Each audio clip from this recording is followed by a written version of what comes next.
Hello, how are you doing? It is Anya Homer here, the baby reflux lady, and today I am talking about this really important question. Are colic and reflux the same thing?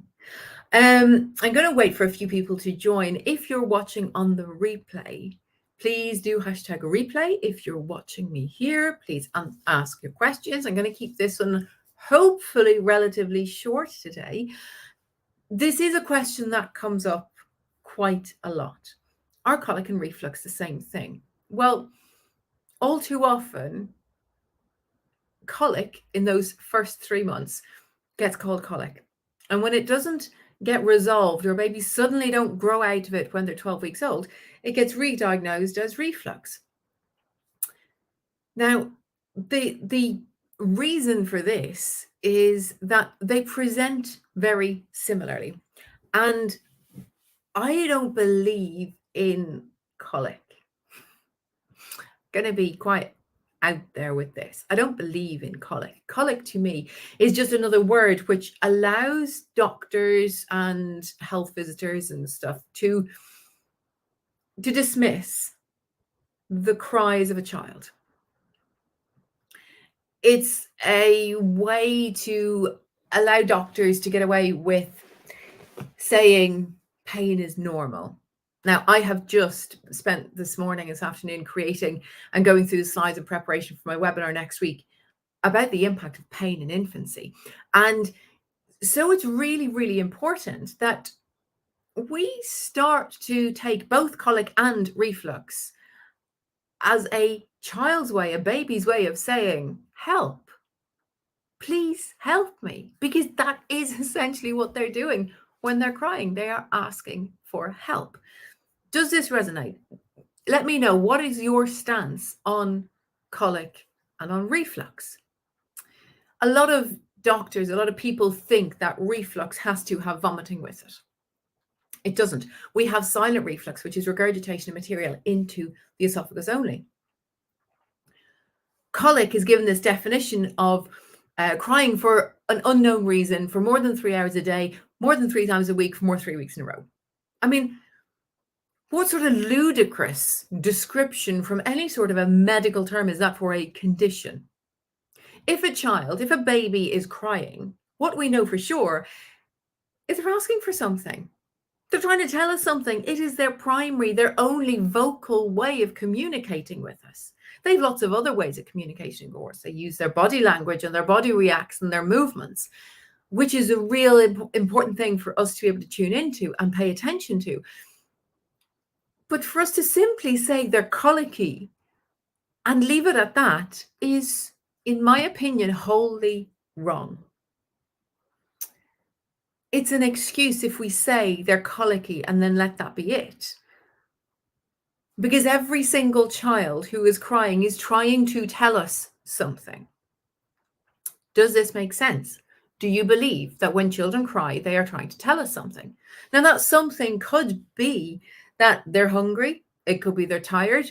It could be they're excited. It could be that they want a hug, they want a cuddle. They use their voice for so many different things. And it's our job as parents and carers and professionals to try and understand those cries, to try and understand what they're asking for, or why they might be asking for something. And then, because when we understand what they're asking for, we can start to do something about it for them.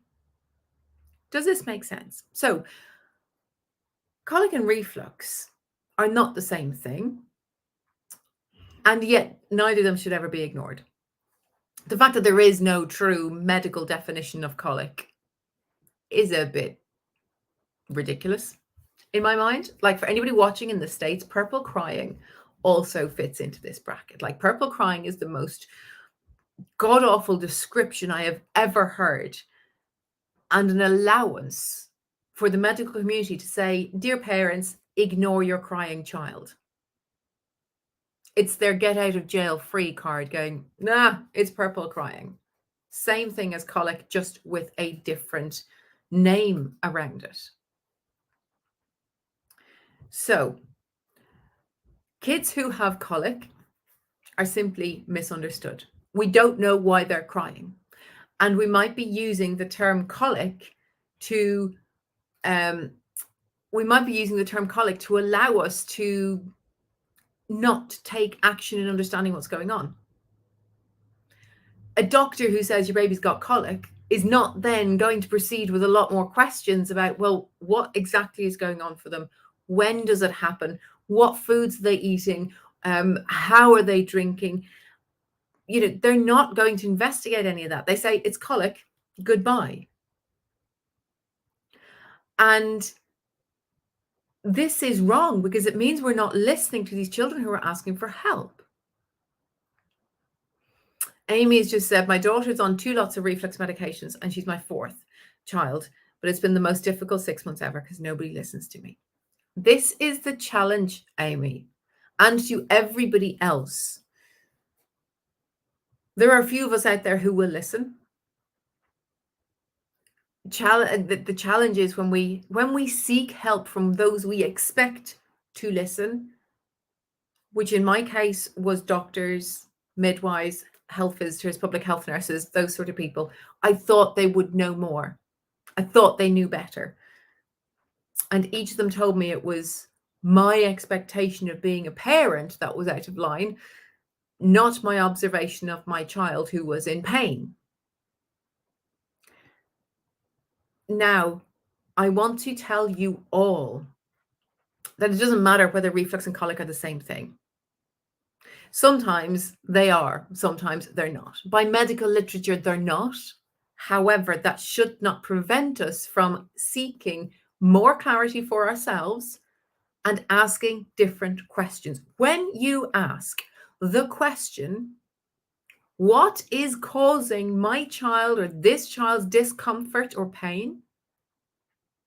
When you ask that question and you seek to answer it, it doesn't matter whether it's reflux or colic or a headache or a stubbed toe.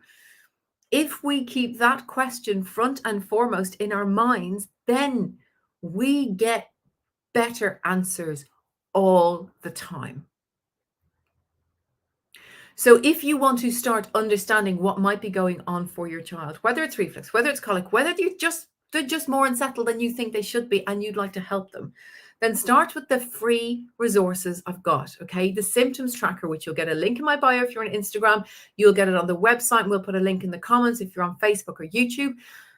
That's where we start, understanding what is going on for every single child. Then we start to put the jigsaw together, and then we start to understand exactly what is going on for them and what we can do to help them. If you want to jump straight to the help, our online workshop and my book, The Baby Reflux Lady Survival Guide, I can't even say that slowly, The Baby Reflux Ladies Survival Guide, available across the world. All of these resources are available across the world, are the fastest way. It only takes maybe 10 minutes to go through the entire online questionnaire. Tick box, yes, no, yes, no, yes, no. Does your baby have these? Do they have that? How often? How frequent? How bad? How severe? Those sort of questions. So you get a record. You've got a record of what's going on. You use that then with a 40-minute webinar masterclass, pre-recorded masterclass, to go understanding to what is the underlying cause and then what you can do about it. Okay.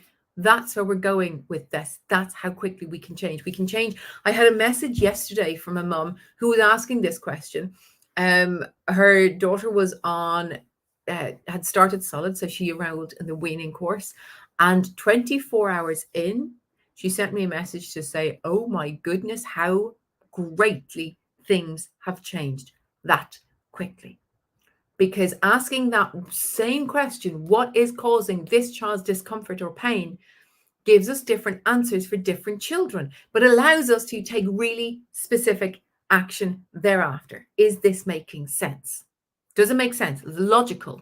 Like, this is my man brain coming in. The logical next step. Understand specifically what's going on. Take specific action against that. Farana, I hope I've read your name correctly. When my baby is happy, he's being so excited, and that he's coughing and vomiting so much. Can you help me with what should I do? So yes, we need to understand everything that's going on. Yeah. The symptoms tracker is a starting place, or just jump straight into the workshop. The workshop will walk you through everything, capturing what coughing and when it's happening, the vomiting and when it's happening. and all the other things that you don't even know or realize are related to colic or infant or reflux. And we walk through all of these and explain what's going on and why. Sarah, filling out the symptoms tracker, what do you do? So you can either use that in conjunction with the book or the workshop, or you can go onto Google and figure out what all of these symptoms mean. The workshop and the book I've written in and created in a way to what's the word? Accelerate, get through those answers really, really fast. I spent a year or more trying to figure out what was going on for my child. And that's what I've done, is I've created these resources to help you get there fast. Right. So in short, reflux and colic are, I mean, typically they're not the same thing, but actually they could be the same thing, that just gets changed answer when a baby grows up. So if you have found this helpful, if you're on YouTube, please subscribe, hit the button to subscribe, get more information. And yeah, if it's been helpful, please share it. Share it with your friends, share it with people in your communities where babies have reflux or colic and parents need help and support. All right. Thank you very